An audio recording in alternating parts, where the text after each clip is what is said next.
Hi everyone, good morning.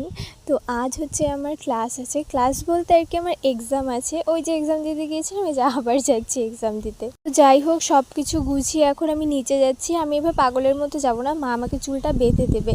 কারণ হচ্ছে আমি ক্লাসের পরে আরেকটা জায়গাতে যাব, তো তার জন্য এতটা জার্নি হবে সারাদিন, তো চুলটা ভালোভাবে বাঁধা খুবই দরকার, না হলে তো পাগলের মতো লাগবে দেখতে।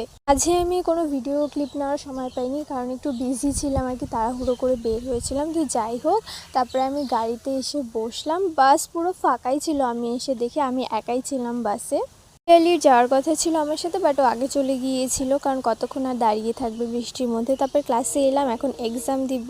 তো এক্সাম দেওয়া কমপ্লিট, এখন আমরা যাচ্ছি সবাই বাড়িতে। আর এক্সামটা দেওয়া হয়ে গেলে কি যে শান্তিটাই না লাগে, মানে কি বলবো। তো যাই হোক, বেরিয়ে হচ্ছে এখন আমরা যাচ্ছি। আর আজকে ওয়েদারটা না ভালোই ছিল, আমার খুব একটা বৃষ্টি বা খুব একটা রোদ আমার ভালো লাগে না, নর্মাল ওয়েদারটাই আমার কাছে ভালো লাগে। আর আজ রাজবাড়িটাও দেখতে ভীষণ সুন্দর লাগছিল। যারা কোচবিহারে থাকো বা এই টাইমে বর্ষার দিনে গিয়েছো, তারা ভালো করে জানো যে এই জায়গাটাতে কতটাই না জল জমে। আমার তো ভয় লাগছিল যে আমার জুতো ভিজে না গেলেই হলো।